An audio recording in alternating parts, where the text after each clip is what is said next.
ইন্নাল হামদুলিল্লাহ ওয়াসসালাতু ওয়াসসালামু আলা রাসূলিল্লাহ আম্মা বাদ। আমার প্রিয় মুসলিম ভাই ও বোনেরা, আমার চ্যানেলে আপনি নতুন সদস্য হয়ে থাকলে অবশ্যই সাবস্ক্রাইব করে পাশেই থাকবেন। আল্লাহর কাছে সবচেয়ে বেশি প্রিয় যে তিনটি আমল, মহান আল্লাহ তাআলা মানুষকে উত্তম পথ দেখিয়েছেন। মহাগ্রন্থ আল কোরআনের মাধ্যমে বান্দা সেই নির্দেশনা অনুযায়ী চললেই জান্নাত নিশ্চিত।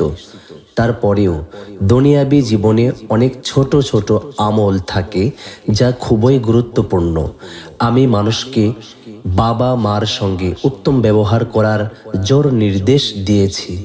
যদি তারা তোমাকে আমার সঙ্গে এমন কিছু শরীক করার জোর প্রচেষ্টা চালায় যার সম্পর্কে তোমার কোনো জ্ঞান নেই, তবে তাদের অনুগত্য করো না। আমারই দিকে তোমাদের ফিরে আসতে হবে। অতঃপর আমি তোমাদেরকে বলে দেব যা কিছু তোমরা করতে পারো। এই আয়াতে আল্লাহ তাআলা এমন একটি আমলে কথা বলেছেন যা ইসলামের অনেক গুরুত্বপূর্ণ আমলের চেয়েও মর্যাদাবান, আর তা হলো বাবা মার সঙ্গে উত্তম আচরণ করা। এই আয়াতের ব্যাখ্যায় হাদিসে পাকে অনেক দিক নির্দেশনা এসেছে। উত্তম আমল সম্পর্কে হাদিসের নির্দেশনা। হযরত আব্দুল্লাহ ইবনে মাসউদ রাদিয়াল্লাহু তাআলা আনহু বলেন, আমি রাসূলুল্লাহ সাল্লাল্লাহু আলাইহি ওয়াসাল্লামকে জিজ্ঞাসা করলাম, আল্লাহর কাছে সবচেয়ে প্রিয় আমল কি? নাম্বার 1, রাসূল সাল্লাল্লাহু আলাইহি ওয়াসাল্লাম বললেন, নামাজ যথাসময়ে আদায় করা। আমি আবার জিজ্ঞাসা করলাম, তারপর আল্লাহর কাছে সবচেয়ে প্রিয় আমল কি? 2 নম্বর, রাসূল সাল্লাল্লাহু আলাইহি ওয়াসাল্লাম বললেন, বাবা মার সঙ্গে উত্তম ব্যবহার করা। আমি আবার জিজ্ঞাসা করলাম, তারপর আল্লাহ তাআলার কাছে সবচেয়ে প্রিয় আমল কি? 3 নম্বর, রাসূল সাল্লাল্লাহু আলাইহি ওয়াসাল্লাম বললেন, আল্লাহর পথে জিহাদ করা। এই হাদিসে বাবা মার সঙ্গে উত্তম আচরণকে নামাজের পরে এবং জিহাদের আগে উল্লেখ করা হয়েছে। এ থেকে প্রমাণিত যে বাবা মার সঙ্গে উত্তম আচরণ ও তাদের খিদমত করা অনেক সৌভাগ্য ও কল্যাণের কাজ। এ প্রসঙ্গে অন্য একটা হাদিসে গুরুত্বপূর্ণ বর্ণনা এসেছে।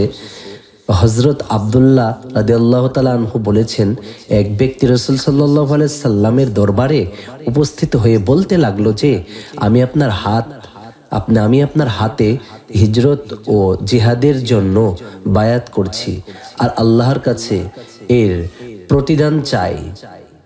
রাসূলুল্লাহ সাল্লাল্লাহু আলাইহি সাল্লাম তাকে জিজ্ঞাসা করলেন, তোমার বাবা মায়ের মধ্যে কেউ কি জীবিত আছে? সে বলল, জি হ্যাঁ, এবং আল্লাহর শুকরিয়া, তারা উভয়ের জীবিত আছেন। রাসূল সাল্লাল্লাহু আলাইহি সাল্লাম বললেন, তাহলে তুমি কি সত্যি আল্লাহর থেকে তোমার হিজরত ও জিহাদের পুরস্কার চাও? সে বলল, জি হ্যাঁ, আমি আল্লাহর কাছে হিজরত জিহাদের পুরস্কার চাই।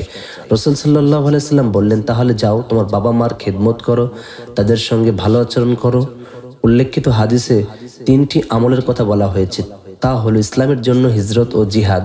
অথচ রাসূল সাল্লাল্লাহু আলাইহি সাল্লামের এই 2 আমলের চেয়ে বাবা মার খেদমত ও তাদের সঙ্গে উত্তম আচরণকে উত্তম আমল হিসেবে তুলে ধরেছেন। বাবা মার প্রতি যথাযথ দায়িত্ব পালন করতে বলেছেন। সুতরাং কুরআন হাদিসের নির্দেশনায় অনুযায়ী এই বিষয়টি চূড়ান্ত যে আল্লাহ তাআলার কাছে সবচেয়ে বেশি প্রিয় আমল হচ্ছে বাবা মার খেদমত করা এবং তাদের সঙ্গে উত্তম আচরণ করা। তাই বাবা মা জীবিত থাকুক কিংবা মারা যাক, সব সময় তাদের জন্য দোয়া এইভাবে করা, রব্বির হামহুমা কামা রব্বায়ানি সগীরা। অর্থ, হে আমাদের পালনকর্তা, তাদের উভয়ের প্রতি রহম করুন, যেমনিভাবে তারা আমাকে শৈশবকালে লালন পালন করেছেন।